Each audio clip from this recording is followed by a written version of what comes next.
Hey, this guy sent me an email asking me an interesting question. He knows that I was a part of the punk rock scene in a long time ago.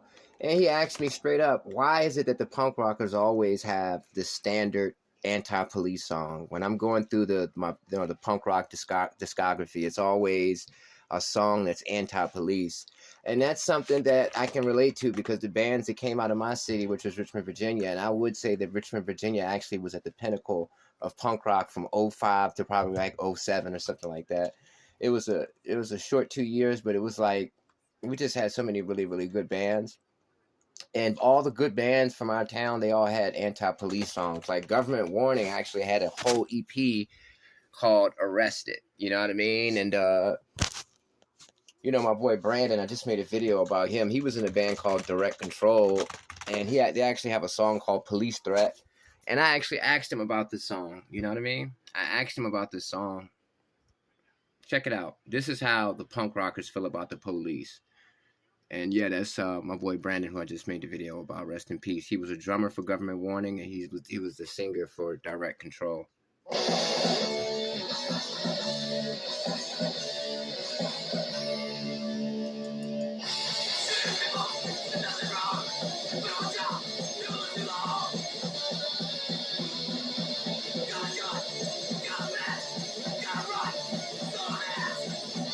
He said, got a gun, got a badge, got a right, so don't ask. And basically, Brandon hated the police, and all the punk rockers hated police.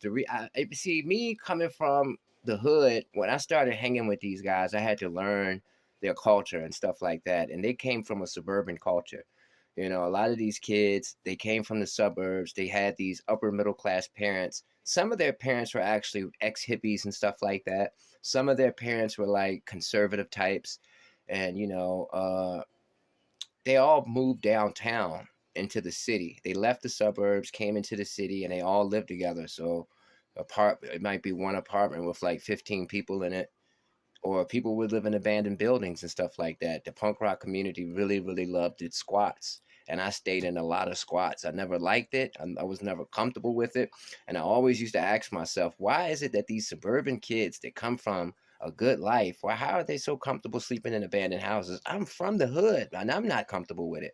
But they were really genuine. They weren't faking it. They were definitely anti-establishment people, But the police, it was an interesting thing, man, because the majority of the shows that we had were in people's houses and people's garages. And I'm talking about homes that are in the downtown vicinity, not the homes that are out in the suburbs or out on the outskirts of the city. The houses that are downtown with these big garages and stuff, these old 1800s houses, these Victorian houses with these big garages. And either the garage was inside the house and we go downstairs, or the garage would be outside the house, you know and we would have shows in garages most of the time, and we would never really get a chance to finish a show because the police would come break it up. And there was something interesting that I noticed: the police loved to beat up the punk rockers. This show right here was actually in somebody's basement, and the police, of course, came and broke the show up. But you can imagine how loud it was. We didn't have a permit to have music or anything. So when we had a show, it was almost guaranteed that the police were going to come break it up. We had a couple of establishments that really they allowed us to have shows there. We had a thrift store that was the size of my bedroom. We had a place called Ramakins, which was a dirty bar, and they were desperate for business, so they just allowed us to come every night. Police would shut that down every night. We had a sushi spot. Police would shut that down every night. And basically it was because underage drinking, because I was only 15, 16, and 17, and I was able to go to the bars inside the venues and get alcohol without an ID because I was a part of the crowd. And I think that's one of the reasons why they kept attacking the punk rockers. And it would literally be fights every single night I would go to a show. The police would send a whole bunch of cops in they'll send a SWAT team, and they'll literally be beating the hell out of these punk rock kids, these white kids, these Asian kids, these Indian kids. It was a diversity, mostly white, but it was a diversity. And that's why the punk rockers always made anti-cop songs. I would say that every punk rock band that I know has an anti-cop song. And that's one.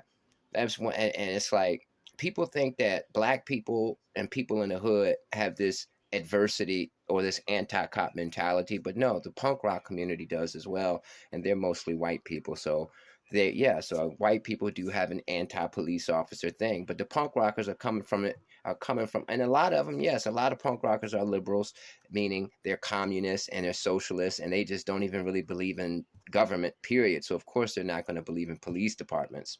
And I ran across a few of those people. I had a guy try to put me on the Mao Zedong, the Chinese. The old Chinese leader Mao Zedong tried to give me some of his his writings, and it's just like, yeah, you run across a lot of people in the punk rock community, a lot of liberals mostly. Don't really find too many conservative types. I mean, there were a few.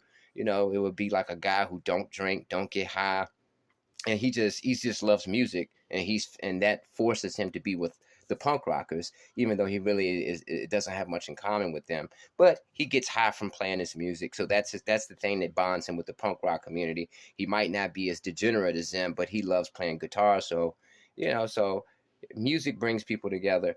So yeah, man, the punk rockers have never liked the police officers. At least in my day, like I said, every band had an anti-police song. Every single night we would get the cops would come and beat them. I mean, they would never beat me up.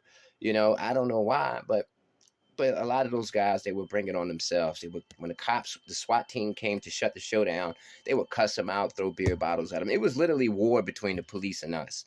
I never really subscribed to that war because I never understood why these guys. I mean, I understood the aspect of they keep shutting down the shows.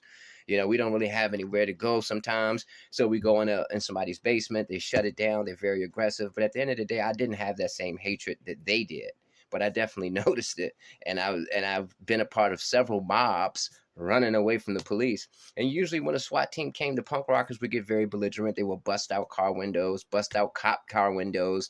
I mean, it was really something, man. A lot of people have gotten seriously hurt. I had a friend who got beat so bad by the cops. He actually fought the cops first. He was drunk fighting the cops, and they beat the hell out of him and gave him a concussion. And his head was like flattened in from the nightsticks. It was crazy, man. So yeah, man, there is definitely an anti-police bias in punk rock. A lot of the kids that I knew from punk rock were originally from the suburbs, and they were rebellious as hell. They were very anti-establishment. You understand what I'm saying? So, yeah, man. Peace.